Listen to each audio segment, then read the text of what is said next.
It's an alarming stat. Every 6 days in Canada, a woman is murdered by her intimate partner. That according to a 2009 Statistics Canada report. In fact, Alberta is the country's top culprit when it comes to the number of domestic violence cases. November is Family Violence Prevention Month in Alberta, and as Naramanisa reports, here in the border city, the Interval Home sees its fair share of women and children looking to escape a violent situation. A scary situation for anyone to face.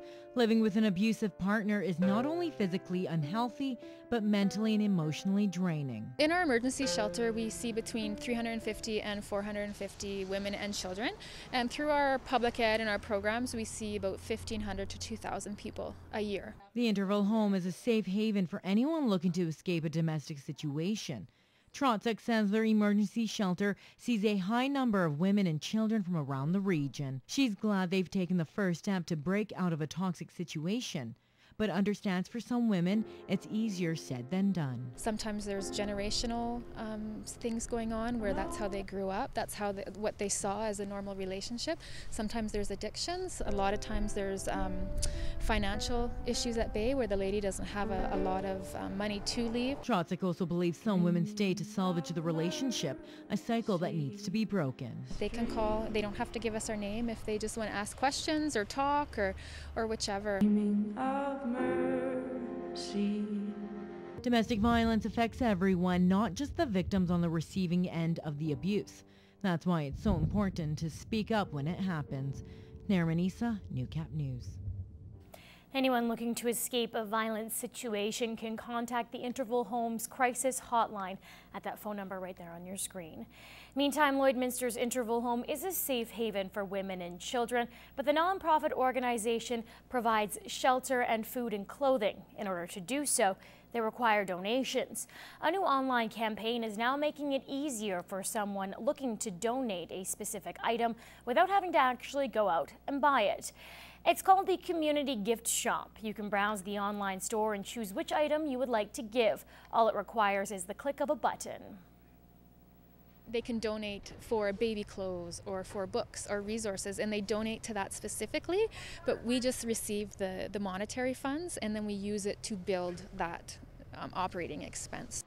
To learn more about the campaign, you can log on to their website at intervalhome.ab.ca. Well, Lloydminster's East Indian community is in celebration mode. Events commemorating Diwali, India's biggest festival, kicked off over the weekend. Elise Cox has the details. Dancers are fitting in a few last-minute rehearsals before the year's biggest event. Diwali, also known as the celebration of lights, kicks off in the border city to begin one of the most important festivals for East Indians. If I have to give you something about equivalence in Canada, it is Indian Christmas, right? So it's equivalent to that. So it's most important religious, cultural function in India. And it shares some similarities to Christmas as well. Diwali's main decoration is a small lamp called a diya, used to brighten up the home, somewhat like Christmas lights, but they serve a special function. It's called the Festival of Lights, where we light, in India we call diyas, the earthen pots, and it indicates the brightening of soul. Karti is one of the ladies decorating with diyas, and she's placed them in what's called a rangoli, an intricate work of art. I used some coconut, shredded coconut, and I dyed it. And I also used some rice to color it. The lights symbolize good spirits and help welcome them into your home. Other decorations are added because the legend is that a well-decorated house will bring wealth. They say that there's goddess Lakshmi, which is the goddess of wealth, only comes if you do decorations, clean house, and that kind of stuff. So it's like a famous myth in India that if you decorate it and clean your house, you'll have the goddess this year, you'll be wealthy this year. So these ladies are doing their very best to ensure everything looks perfect for the event to bring prosperity to those who attend. Diwali officially begins on Tuesday, But the event is a way to kick off the Diwali celebrations with dancing, food, and entertainment for the community to come together. Elise Cox, Newcap News. On tonight's edition of Retrospect, this week from the archives, Brian Hardy looks at an experimental extraction method promising to revitalize the heavy oil industry, and brings us a war story from the front lines from a World War II veteran.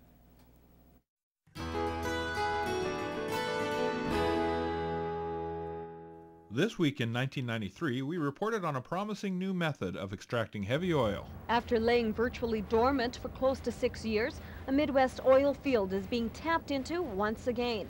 Murphy Oil has restarted operations at their Lindbergh field in the Elk Point area, and it's all due to a relatively new way of extracting oil called top-down steaming. The technique uses a series of injection wells to pump steam into the ground. This allows the heavy oil to flow more freely into a single horizontal well. Right now, this is only a pilot project. Murphy Oil officials are prepared to wait at least a year to see if it is successful or not. If it is, more wells will be drilled and the whole reservoir will be developed. Tammy Da Silva, Oil Week. It's Remembrance Day 1988 as the area once again gathered to honor our war vets. Midwest residents turned out to local halls and gymnasiums today as Remembrance Day services were held to pay tribute to those Canadians who fought and those who died in war. Clarence Fisher is one veteran who feels pride in these services. For him, November 11th is indeed an important day. When we're at the cenotaph, standing at attention, the wreaths are being placed, always a little silent prayer within me for my 5 crew members who didn't make it, and then for all the rest of the fellows in all the services, Army, Navy, and Air Force, that gave up their lives so we could have what we have today, freedom. Glenn Kirby, Broadcast Center News. Join us next time for the night the sky went bright on Retrospect, this week from the archives.